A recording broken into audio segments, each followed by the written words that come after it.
ಮಾಡಿದಳು. ಅಯ್ಯಪ್ಪ ಇವಳು ಎಷ್ಟು ಮನೆ ಹಾಳು ಮಾಡಿದಳೋ.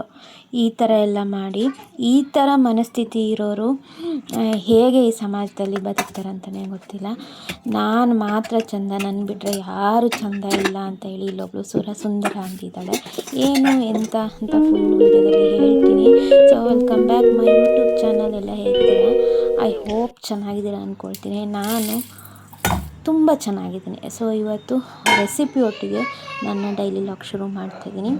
ಹಾಗೆ ನಾನು ಒಂದಿಷ್ಟು ಸ್ಟಾರ್ಟಿಂಗ್ಗೆ ಕ್ಲಿಪ್ಪಿಂಗ್ ಹೇಳಿದ್ನಲ್ವ, ಸೊ ಅದ್ರ ಬಗ್ಗೆನೂ ಮಾತಾಡ್ತೀನಿ. ಯಾರು ಅವಳು ಮನೆ ಹಾಳಿ ಅಂತಲೇ ಹೇಳ್ತೀನಿ. ನನ್ನ ಮನಸ್ಸಿಗೆ ತುಂಬ ಬೇಜಾರಾಗಿ, ಅಥವಾ ನಾನು ಹೇಳ್ತೀನಿ ಒಬ್ಬರ ಬಗ್ಗೆ ಬೇರೆ ಥರ ಕಮೆಂಟ್ ಪಾಸ್ ಮಾಡಿದ್ರು ಓಕೆ, ಒಬ್ಬರು ಅಂದ ಚಂದ ಅಥವಾ ಒಬ್ಬರು ಊನನ ಎತ್ತಿಡಿದು ಕಿಂಡಲ್ ಮಾಡಬಾರ್ದು ಅಂತ ಹೇಳ್ತೀನಿ. ಸೊ ಅದು ತುಂಬ ಬೇಜಾರಾಗುತ್ತೆ. ನಾವು ಬೇಕಂತಲೇ ಊನ ಪಡ್ಕೊಬರೋದಲ್ಲ, ದೇವ್ರು ಕೊಟ್ಟಿದ್ದನ್ನು ನಾವು ತಗೊಬರ್ತೀವಿ ಅಷ್ಟೇ. ಇಲ್ಲಿ ನಾನು ಮನೇಲೇ ಸಿಂಪಲ್ಲಾಗಿ ತಂದೂರಿ ಚಿಕನ್ ಹೆಂಗೆ ಮಾಡೋದು ಅಂತ ಹೇಳ್ತೀನಿ. ಫಸ್ಟಿಗೆ ನಾನು ನೋಡಿದ್ರಲ್ಲ, ಸ್ವಲ್ಪ ಮೆಣಸು ಮತ್ತು ಜೀರಿಗೆನ ಎರಡು ಫ್ರೈ ಮಾಡಿಕೊಂಡು ಅದನ್ನು ಪುಡಿ ಮಾಡಿಕೊಂಡೆ. ಹಾಗೆ ಅದರೊಟ್ಟಿಗೆ ಪುಡಿ ಮಾಡ್ಕೊಳ್ಬೇಕಾದ್ರೆ ಅದರೊಟ್ಟಿಗೆ ಕಲ್ಲರ್ಗೆ ಇದು ಗುಂಟೂರು ಮೆಣಸಿನ್ಕಾಯಿ, ಕಲ್ಲರ್ಗೆ ಬ್ಯಾಡಗಿ ಮೆಣಸಿನ್ಕಾಯಿ ಎರಡನ್ನೂ ನೀರಲ್ಲಿ ನೆನೆಸಿಟ್ಟಿದ್ದೆ, ಬಿಸಿನೀರಲ್ಲಿ. ಅದನ್ನು ಹಾಕಿ ಬೇಕಿದ್ದರೆ ಶುಂಠಿ ಬೆಳ್ಳುಳ್ಳಿ ಅದಕ್ಕೆ ಹಾಕ್ಕೊಂಡು ರುಬ್ಕೋಬೋದು. ನಾನಿಲ್ಲಿ ಶುಂಠಿ ಬೆಳ್ಳುಳ್ಳಿ ಪೇಸ್ಟ್ ಸಪ್ರೇಟಾಗಿ ತೊಗೊಂಡಿದ್ದೀನಿ.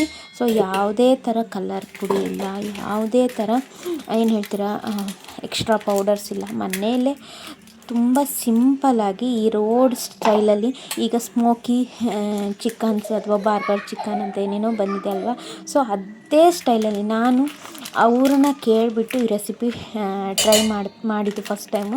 ತುಂಬ ಇಷ್ಟಪಟ್ಟರು. ಸೊ ಆ ಕೆಂಡದಲ್ಲಿ ಬೇಯಿಸಿರೋ ಟೇಸ್ಟ್ ಅದೇ ಥರ ಬಂತು. ಬಟ್ ಅವರೆಲ್ಲ ಸ್ವಲ್ಪ ಟೇಸ್ಟಿಂಗ್ ಪೌಡ್ರ್ ಯೂಸ್ ಮಾಡ್ತಾರೆ. ಬಟ್ ನಾನು ಏನು ಇಲ್ಲದೆ ಹಾಗೆ ಅವರು ಚಿಲ್ಲಿ ಪೌಡರ್ನ ಯೂಸ್ ಮಾಡ್ತಾರೆ. ನಾನು ಚಿಲ್ಲಿ ಪೌಡರ್ ಯೂಸ್ ಮಾಡಿದೆ ಮನೇಲಿ ಹೇಗೆ ಮಾಡಬೇಕು ಅಂತ ಹೇಳ್ತೀನಿ. ಸೊ ಫಸ್ಟಿಂದ ಹೇಳ್ತೀನಿ.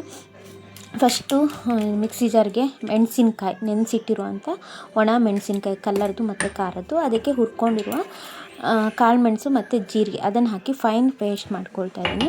ಅದನ್ನು ಒಂದು ಪಾತ್ರೆಗೆ ತೊಗೊಬಿಟ್ಟು ಅದಕ್ಕೆ ಬೇಕಾದಷ್ಟು ಶುಂಠಿ ಬೆಳ್ಳುಳ್ಳಿ ಪೇಸ್ಟು, ಹಾಗೆ ಜೀರಿಗೆ ಪುಡಿ ಹಾಕಿದ್ದೀವಲ್ವ, ಹಾಗೆ ಗರಂ ಮಸಾಲ, ಹಾಗೆ ಅರಿಶಿನ ಪುಡಿ, ಧನಿಯಾ ಪುಡಿ, ಉಪ್ಪು, ಲಿಂಬೆಹಣ್ಣು, ಹಾಗೆ ಇದು ತಂದೂರಿ ಮಸಾಲ ಹಾಕಿದರೂ ಆಗುತ್ತೆ, ಹಾಕದೇ ಇದ್ರೂ ಆಗುತ್ತೆ. ನಾನಿಲ್ಲಿ ಇವನ್ ಏನಕ್ಕೆ ಹಾಕ್ತಾಯಿದ್ದೀನಿ ಅಂದರೆ ಇದು ಕಸ್ತೂರಿ ಮೇಥಿ ಹಾಕಬೇಕು.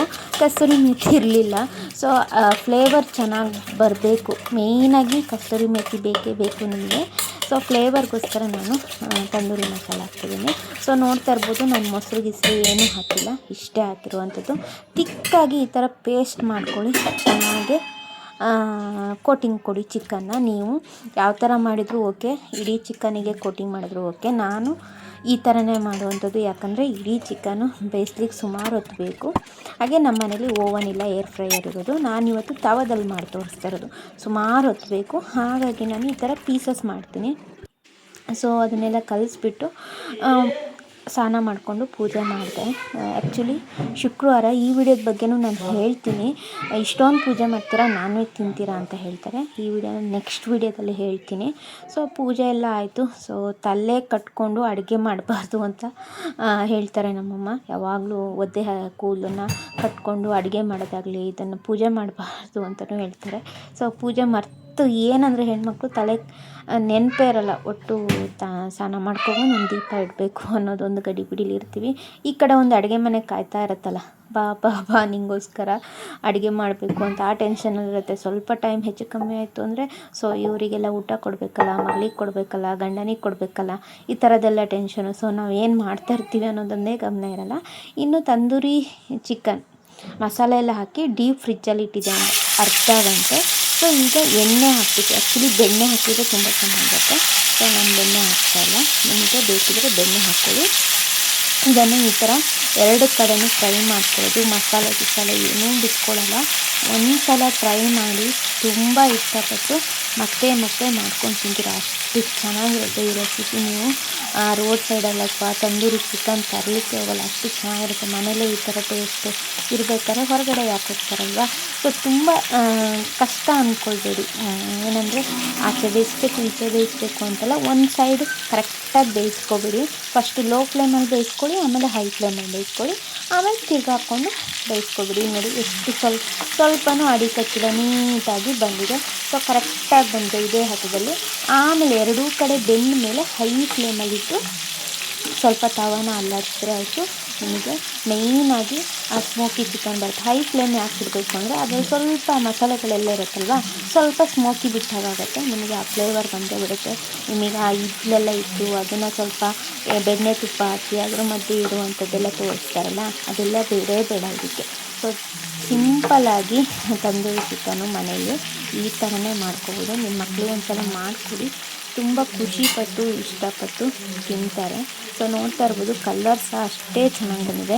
ನಾನು ಯಾವುದೇ ಥರ ಕಲರ್ ಹಾಕಲ್ಲ, ಮತ್ತು ಮನೆಯಲ್ಲೇ ಮಾಡಿರುವಂಥದ್ದು ಖಾರದ ಪುಡಿ ಯೂಸ್ ಮಾಡಿದ್ದು. ನಾನು ಮನೆಯಲ್ಲೇ ಮಾಡಿರುವಂಥ ಖಾರದ ಪುಡಿನ ಯೂಸ್ ಮಾಡೋದು. ಇಲ್ಲಿ ನಾನು ಗುಂಟೂರು ಮತ್ತು ಬ್ಯಾಡಗಿ ಮೆಣಸನ್ನು ಎರಡನ್ನೂ ಬಿಸಿನೀರಲ್ಲಿ ನೆನೆಸ್ಬಿಟ್ಟು ಹಾಕುವಂಥದ್ದು. ಸೊ ಅದನ್ನೇ ನೀವು ಕರೆಕ್ಟಾಗಿ ಪೌಡ್ರ್ ಮಾಡ್ಕೋಬೇಕು ಅಂದರೆ ಗುಂಟೂರು ಮೆಣಸು ಮತ್ತು ಬ್ಯಾಡಗಿ ಮೆಣಸನ್ನ ಎರಡನ್ನೂ ಮಿಕ್ಸ್ ಮಾಡಿ ಪೌಡ್ರ್ ಮಾಡಿದರೆ ಆ ಕಾಶ್ಮೀರಿ ಚಿಲ್ಲಿ ಪೌಡ್ರ್ ಅಂತಾರಲ್ಲ, ಅದಕ್ಕಿಂತ ಒಳ್ಳೆ ಪೌಡರು ಬರುತ್ತೆ. ಅದಕ್ಕೇನು ಕೆಲಸ ಆಗೋಲ್ಲ, ನೀವು ಒಣಗಿಸ್ಕೊಂಡು ತಗೊಂಡು ಒಣಗಿಸ್ಕೊಂಡ್ರೆ ಆಯಿತು. ಈ ಥರ ನೋಡಿ ಎಣ್ಣೆ ಬಿಟ್ಟ ಮೇಲೆ ಚೆನ್ನಾಗಿ ಹೈ ಫ್ಲೇಮಲ್ಲಿ ಈ ಥರ ಒಂದ್ಸಲ ಫ್ರೈ ಮಾಡಿಕೊಂಡ್ರೆ ರೆಡಿನೇ ಆಗೋಗುತ್ತೆ ನಿಮಗೆ ತಂದೂರಿ ಚಿಕನ್.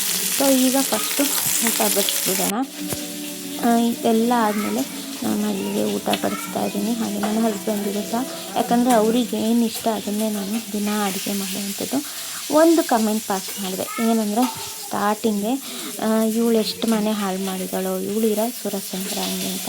ನನಗೆ 2 days ಬ್ಯಾಕು ಒಂದು ಕಮೆಂಟ್ ಬರುತ್ತೆ. ಕಮೆಂಟಲ್ಲಿ ಮಿಡ್ನೈಟ್ ನಾನು ನೋಡೋದು. ಆ ಮಿಡ್ನೈಟಲ್ಲಿ ಆ ಕಮೆಂಟ್ ನೋಡ್ದಲ್ಲಿಂದ ಒಂದು ಎಷ್ಟು 12:30 1 o'clock ನಾನು ಎಚ್ಚರ ಆದಾಗ ಮಾಮೂಲಿ ಮೊಬೈಲ್ ನೋಡಿರ್ತೀನಿ.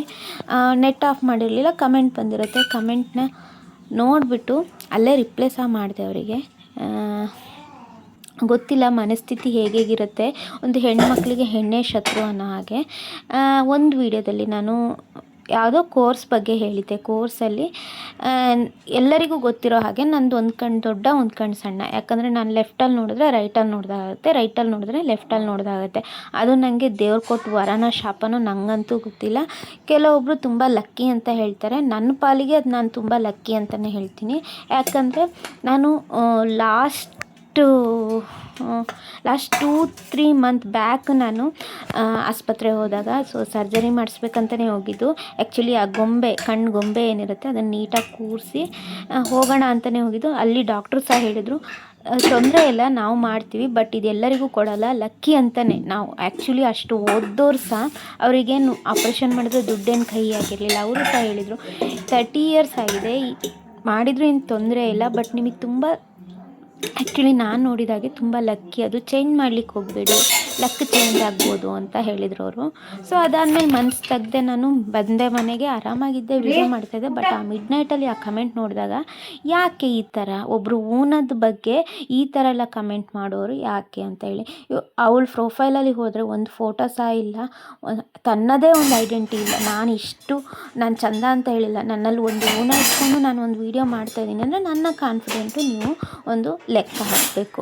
ಆದರೆ ಅವಳು ಯಾವ ಥರ ಇದ್ದಾಳೋ, ನನಗಿಂತ ಖರಾಬಾಗಿದ್ದಾಳೋ ಏನೋ ಗೊತ್ತಿಲ್ಲ, ಅಥವಾ ಕಣ್ಣೇ ಇಲ್ವೋ ಅಂತ. ಕಣ್ಣು ಇರ್ಬೋದು, ಯಾಕಂದರೆ ಕಮೆಂಟ್ ಮಾಡ್ತಾಳಲ್ಲ. ಕೈಯೂ ಸರಿ ಇರ್ಬೋದು, ಕಮೆಂಟ್ ಹಾಕ್ತಾಳೆ, ನೋಡ್ತಾಳೆ, ಕಣ್ಣು ಸರಿ ಇರ್ಬೋದು. ಆದರೆ ಯಾವ ಥರ ಇದ್ದಾಳೆ ಅಂತ ಗೊತ್ತಿಲ್ಲ. ಆದರೆ ಅವಳು ಚಂದ ಇರಲಿ ಬಿಡಲಿ, ಆದರೆ ನಾನು ಚಂದ ಇದ್ದೀನಿ ಅಂತ ಇನ್ನೊಬ್ಬರ ಅಂಗನ ಊನ ಆಗಿದೆ ಅಂತ ಹೀಯಾಳಿಸ್ಬಾರ್ದು. ಯಾರೇ ಒಬ್ಬ ಮನುಷ್ಯ ಆಗಲಿ ಅವರ ಅಂದ ಚಂದವನ್ನು ದೇವ್ರ ಹತ್ರ ಕೇಳಿಕೊಂಡು ದೇವ್ರು ಹೀಗೆ ಹುಟ್ಟಿಸ್ಬೇಕಂತ ಹುಟ್ಟಿಸ್ಕೊಳ್ಳೋದು ಪ್ರತಿಯೊಬ್ಬರು ತಂದೆ ತಾಯಿಗೂ ಇರುತ್ತೆ. ನನ್ನ ಮಕ್ಕಳು ಚೆನ್ನಾಗೇ ಹುಟ್ಟಬೇಕು, ನನ್ನ ಮಗಳು ಬೆಳ್ಳಿಗೆ ಹುಟ್ಟಬೇಕು, ನನ್ನ ಮಗಳು ಕರ್ರಿಗೆ ಹುಟ್ಟಬಾರ್ದು ಅಂತಲೇ ಇರುತ್ತೆ. ಆದರೆ ಅವರ ಹೆರಿಡಿಟಿ, ಆದರೆ ದೇವ್ರು ಕೊಟ್ಟ ರೂಪ ಇರುತ್ತೆ. ನನಗೂ ಅಷ್ಟೇ, ಇದು ದೇವ್ರು ಕೊಟ್ಟ ರೂಪನೇ. ಒಂದು ಕಣ್ಣು ದೊಡ್ಡ, ಒಂದು ಕಣ್ಣು ಸಣ್ಣ, ಅದು ಒಂದು ಸೈಡ್ ನೋಡಿದ್ರೆ ಇನ್ನೊಂದು ಸೈಡ್ ನೋಡಿದಾಗುತ್ತೆ. ಇದರಿಂದ ಭಾಳ ಅವಮಾನ ಆಗಿದೆ ನನ್ನ ಜೀವನದಲ್ಲಂತೂ. ಚಿಕ್ಕವಳಿಂದನೂ, ಮನೆಯವರಿಂದನೇ, ಫ್ಯಾಮಿಲಿಯಿಂದನೇ ತುಂಬ ತುಂಬ ಅವಮಾನ ಆಗಿದೆ. ನಮ್ಮಮ್ಮ ಮಾತ್ರ ತುಂಬ ಲಕ್ ಅವಳು ಅಂತಲೇ ಹೇಳಿ ಎಲ್ಲರಿಗೂ ಉತ್ತರ ಕೊಡ್ತಾನೆ ಬರ್ತಾಯಿದ್ರು. ಅದು ನನಗೆ ಮೈಂಡ್ ಸೆಟ್ಟಿಗೆ ಕೂರಿಸ್ಬಿಟ್ಟಿದ್ರು ನಮ್ಮಮ್ಮ. ಅದು ತುಂಬ ಲಕ್ ಮಗಳೇ, ತುಂಬ ಲಕ್ಕು, ನೀನು ಯಾರೇನು ಹೇಳಿದ್ರು ಬೇಜಾರು ಮಾಡ್ಕೊಬೇಡ ಅಂತ. ಇನ್ನು ಸ್ಕೂಲಲ್ಲಂತೂ ತುಂಬ ಸಫರ್ ಮಾಡ್ತಾಯಿದ್ದೆ. ಈಗ ಬರ್ತಾ ಬರ್ತಾ ನನಗೆ ಕಾನ್ಫಿಡೆಂಟ್. ಇನ್ನು ವೀಡಿಯೋ ಎಲ್ಲ ಮಾಡ್ತಾ ಇಷ್ಟು ಒಂದು 5 to 6 ಇಯರ್ಸ್ ಆಯಿತು. ಈ ಥರ ಯಾರೂ ಮಾತಾಡಿರಲಿಲ್ಲ ನನಗೆ. ಅದು ಒಂದು ಚಿಕ್ಕ ಕಮೆಂಟ್ ಆಗಿರ್ಬೋದು, ಅವರು ಬರೀಲಿಕ್ಕೆ 1-2 ಸೆಕೆಂಡ್ ಆಗಿರ್ಬೋದು. ಬಟ್ ಅದು ಎಷ್ಟು ಮನುಷ್ಯನ ಮೇಲೆ ಇದು ಬರುತ್ತೆ ಅಂದರೆ, ನಾವು ಎಷ್ಟು ಕಾನ್ಫಿಡೆಂಟ್ ಆಗಿರುತ್ತೆ ಅದನ್ನು ಎಷ್ಟು ಕುಗ್ಗಿಸ್ಬೋದು ಅಷ್ಟನ್ನು ಕುಗ್ಗಿಸ್ತಾರೆ. ನಾವು ಏನು ಹೇಳ್ತಾರೆ, ಇನ್ನೊಬ್ಬರ ಬಗ್ಗೆ ಮಾತಾಡೋ ಅರ್ಹತೆ ಯಾರಿಗೂ ಇರಲ್ಲ ಮನುಷ್ಯನಿಗೆ. ಅದರಲ್ಲಿ ನಮ್ಮ ಬಗ್ಗೆ ಏನೂ ಗೊತ್ತಿಲ್ಲ, ಎಂಥದ್ದೂ ಗೊತ್ತಿಲ್ಲ, ಅದೊಂದು ಈ ಥರ ಪಾಸ್ ಮಾಡ್ತಾರೆ. ತುಂಬ ಬೇಜಾರು ಅನಿಸುತ್ತೆ. ಸೊ ದಯವಿಟ್ಟು ಯಾರಿಗೂ ಆ ಥರ ಕಮೆಂಟ್ ಮಾಡಲಿಕ್ಕೆ ಹೋಗ್ಬೇಡಿ. ಅಕಸ್ಮಾತ್ ಈ ವಿಡಿಯೋ ಅವ್ರು ನೋಡಿದರೂ ಸಹ ನೀವು ಫಸ್ಟು ನಿಮ್ಮ ಐಡೆಂಟಿಟಿನ ಪ್ರೂವ್ ಮಾಡ್ಕೊಳ್ಳಿ. ಯಾಕಂದರೆ ನಿಮ್ಮ ಪ್ರೊಫೈಲ್ ಫೋಟೋ ಇಲ್ಲ, ಒಂದು ಸಬ್ಸ್ಕ್ರೈಬರ್ ಇಲ್ಲ, ಒಂದು 5 ಇಯರ್ಸ್ ಆಗಿದೆ ಚಾನಲ್ ಕ್ರಿಯೇಟ್ ಮಾಡಿ, ಏನೂ ಇಲ್ಲ, ಎಂಥದ್ದೂ ಇಲ್ಲ. ನಾನು ಇಷ್ಟೊಂದು ಇಟ್ಕೊಂಡಾದರೂ, ನಾನು ಯಾವ ಸೈಡಾದರೂ ನೋಡ್ಕೊಂಡಾದರೂ ಒಂದು ವೀಡಿಯೋ ಮಾಡಿ ಹಾಕ್ತೀನಲ್ಲ, ಜನರಿಗೆ ಖುಷಿ ಕೊಡ್ತೀನಲ್ವ, ನನ್ನದೇ ಕಂಟೆಂಟ್ ಮಾಡ್ತಾಯಿದ್ದೀನಲ್ವ. ಸೊ ಅದಕ್ಕೆ ನಂಗೆ ಹೆಮ್ಮೆ ಇದೆ. ಸೊ ಫಸ್ಟು ನೀವು ನಿಮ್ಮ ತನನ ಉಳಿಸ್ಕೊಳ್ಳಿ ಸಿಸ್ಟರ್, ಅಷ್ಟೇ ನಾನು ಹೇಳಲಿಕ್ಕಿರೋದು. ಸೊ ನಾನು ಅಷ್ಟೇ, ಇನ್ನೊಬ್ರಿಗೆ ನಾನು ಯಾವತ್ತೂ ಕಿಂಡಲ್ ಮಾಡೋಕ್ಕೆ ಹೋಗಲ್ಲ. ನೀನು ಹಾಗಿದೆಯಾ, ನೀನು ಹಿಂಗಿದೆಯಾ ಅಂತ ಹೇಳಿ. ನನ್ನನ್ನು ಕಿಂಡಲ್ ಮಾಡಿದವ್ರು ಸುಮಾರು ಜನ ಇದ್ದಾರೆ. ಸೊ ಅದನ್ನು ಹೇಳಿದ್ನಲ್ಲ, ಇಷ್ಟು ದಿನ ಬಿಟ್ಟಿದೆ. ಸೊ ಈಗ ರಿಪೀಟಾಗಿ ಸ್ವಲ್ಪ ಬೇಜಾರಾಯಿತು. ಅದನ್ನೇ ಮೋಟಿವೇಶನ್ ತಗೊಂಡು ವೀಡಿಯೋ ಮಾಡ್ತಾಯಿದ್ದೀನಿ. ಸೊ ಮನೆಯೆಲ್ಲ ಕ್ಲೀನ್ ಮಾಡಿದೆ, ಕಿಚನ್ ಕ್ಲೀನ್ ಮಾಡಿದೆ. ಸೊ ಅಡುಗೆ ಎಲ್ಲ ಮಾಡಿದ್ಮೇಲೆ ಕಿಚನ್ ಕ್ಲೀನಿಂಗ್ ಇದ್ದೇ ಇರುತ್ತಲ್ವ. ಸೊ ಇದಿಷ್ಟು ನನ್ನ ಕತೆ ನಿಮ್ಮ ಜೊತೆ ಆಗಿತ್ತು. ಸೊ ನನ್ನ ಮನಸ್ಸಿನ ಬೇಜಾರು ನಿಮ್ಮೊಟ್ಟಿಗೆ ಹೇಳಿದ್ದೀನಿ. ಸೊ ಹೇಗನ್ನಿಸ್ತು ವೀಡಿಯೋ, ಹಾಗೆ ರೆಸಿಪಿ ಏನಿಸ್ತು ಕಮೆಂಟ್ ಬಾಕ್ಸಲ್ಲಿ ಕಮೆಂಟ್ ಮಾಡಿ. ಸೊ ನಿಮ್ಮಲ್ಲೂ ಇದೇ ಥರ ಏನಾದರೂ ಊನ ಇತ್ತು ಅಂದರೆ ಬಿ ಕಾನ್ಫಿಡೆಂಟ್, ಯಾರು ಏನೇ ಹೇಳಿದ್ರು ತಲೆ ಹಾಕ್ಕೋಬೇಡಿ, ಆರಾಮಾಗಿರಿ. ಸೊ ಇವತ್ತಿನ ವೀಡಿಯೋ ಇಲ್ಲಿಗೆ ಎಂಡ್ ಮಾಡ್ತೀನಿ. ಸಿಗ್ತೀನಿ ಮತ್ತೊಂದು ವೀಡಿಯೋದಂಗೆ. Thank you, bye.